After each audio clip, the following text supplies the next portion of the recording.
This is a 180,000 mile diesel Touareg bought by Duncan, who runs our shop. He paid $8 for this car. Let's see if it's worth it.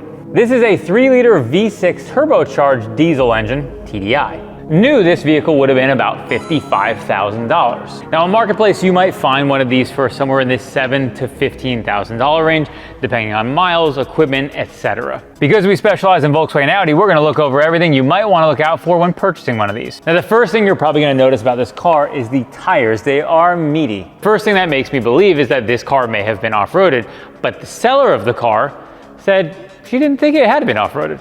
Let's see if that's true. Look at all this mud all here. There's mud all over the dash. It's in the vents here. So it didn't take us long because all you have to have is eyes to see it's been off-roaded. And if you look all along here on the window seal, it's all there too, which means this car not only was off-roaded, it was off-roaded with the window down so much that there's mud inside the car. Now to further the off-road saga, we have a pretty deep scratch that runs along here, whoop. And then starting here at the headlight going all the way back down the whole side of the car, there's a bunch of smaller scratches. And this is almost for sure from off-roading because you're hitting branches and they're scrubbing against the tree as you're driving through the woods. Now does that mean you should avoid this car? No. But it does mean you should inspect further to determine if there's underbody damage and other things going on you need to look out for. Now, this car is covered by the Dieselgate warranty still by a little while, which is crazy that a 2011 with 180K still is. If you're not familiar, Dieselgate is where Volkswagen got their pee-pee smacked for cheating on emissions, and then they had to infinitely cover diesel customers for the lifetime of their children. Now at first glance, you can see this non-off-roaded vehicle has mud caked inside the control arm. See, this is what a non-off-roaded vehicle looks like. It's got this much mud just caked inside of places. Tons of mud and dirt. See, absolutely normal. When we inspect underneath this car, really what I was majorly looking for was rock damage. A lot of times you're off-road, you can bang the body on stuff and really do a lot of havoc underneath here. There's no damage underneath the body, so the off-roading was probably just like basic minor mud, superficial, nothing crazy off-road. Now that we know this car isn't junk, we're gonna look over it like we would any other car. We always recommend through our shops or any other shop that's qualified, do a pre-purchase inspection before you buy a car. That way you don't spend 10 grand on a car that needs 10 more grand of work. One of those things you're gonna wanna check is gonna be things like bushings, bearings, etc. Wheel bearings on a car can often go bad, and what they'll result in is noise. So you can kind of push a wheel side to side to see if there's play. A bearing that's failing will start to make noise over time before it has play though. Now with a car with almost 200,000 miles, bushings get worn and that becomes a major concern. So we're gonna look over the bushings in the car and you can see there's one right here. And what you're looking for is either cracking, splitting, dry rotting, excessive play, things like that. Another suspension component we're gonna worry about wear on is ball joints and tie rods. These oftentimes on older cars will have a boot that cracks and they'll also end up with play over time. If a boot is cracked but there's no play yet, it means play is coming. After checking all this, even though this car has very high mileage, all that stuff looks pretty good still. One thing that isn't good is this.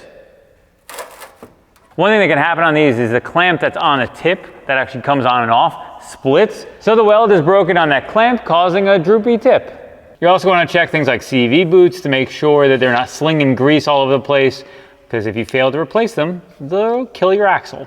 Touaregs are notorious for smoking brakes, and these brakes are in good shape. So just be aware, brakes on Touaregs can be expensive. So if you're looking at one, be prepared for brakes and tires on just about any Touareg you buy. Now we're also going to inspect underneath the car, and we're missing one splash shield, probably from our not off-roading, and then also, we'll have to clean up this mess and not leave it for Ashton all over his floor. There is a oil leak that we can see, maybe more than one. One of them looks like it might be coming from the lower timing cover on the engine on here on the passenger side. And then there's one up higher as well. This drain plug on here has been stripped and somebody hammered in a Torx bit so that they could get the drain plug out. So the seller of this car told Duncan that the power steering pump made noise, but there was no leaks found when he asked somebody to check it out. That's not the case. Right here is pretty juicy from a power steering leak, because it's a leak in power steering fluid. Another important part about inspecting any Volkswagen or Audi is going to be scanning it.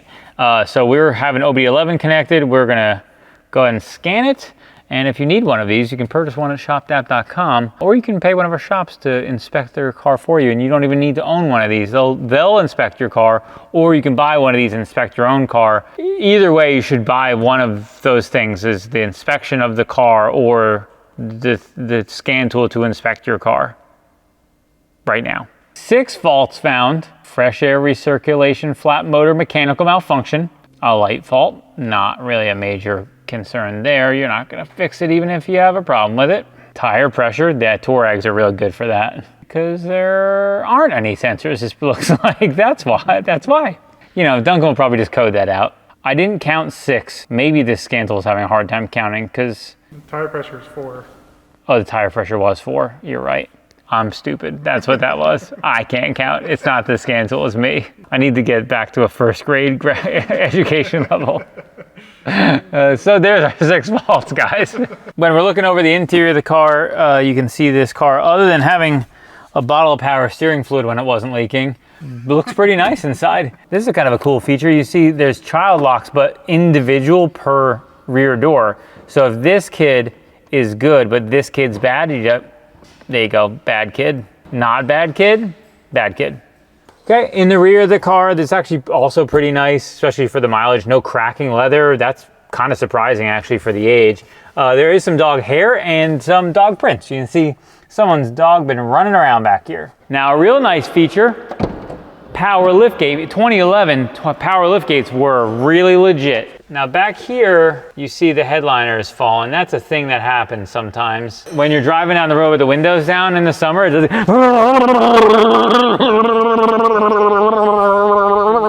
Now because this is a V6 TDI, we're gonna do some inspection, but Duncan, as every TDI owner should, is gonna tell everybody about his fuel mileage at every chance he gets. 24 miles to the gallon, by the way. Now when you look underneath here, it looks crazy and kind of daunting. There's all kinds of pipes and hoses, etc. underneath here.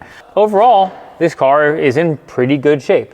One place we did see some leaking is the injector seals, appear to be a little moist. Now there's also some kind of seepage coming through where this turbo inlet is. Not exactly sure where that's coming from, but have to be cleaned off to kind of pinpoint exactly where that leak is. Now, when you buy a car like this, you're often not gonna know what the condition of the maintenance is like on the vehicle. So you should go maintain the car right away, change oil, change filters, or at least check them. We use liquid moly for both bulk fill and then also individual as well, which you can buy at shopdap.com, or DAP Repair, they can change your oil for you with either one. Now, I'm gonna change this air filter for Duncan because, well, he doesn't need me to, but I'm gonna show you the dirty air filter. So you just pop that guy out like this, and then just like that.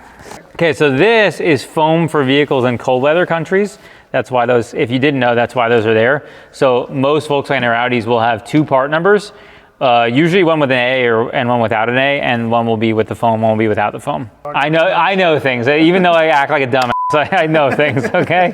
That's what I have to prove to you. It's actually not super dirty. Like it was just replaced. No, if you look here in the crevasse, really, you can see quite a bit of dirt there. It's not awful. Now, another important thing on TDIs every 20K is replacing the fuel filter. This is a diesel purge that Liquid Moly also offers. It cleans out the injectors, fuel system, etc. You can put it in when you're doing a fuel filter. If you clean your injectors, you're gonna get better mileage. Better mileage. Did someone say fuel mileage?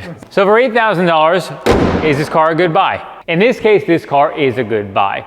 But for the average person, cars like this have a big risk. For Duncan, he runs the shop here, obviously has access to both the lifts, labor, tools, etc. For the average person, a car like this can potentially get expensive if there were to be a failure. So buying a car like this means that you know what you're in for and you're prepared for what could be expensive cost if things go badly. In this case, not badly.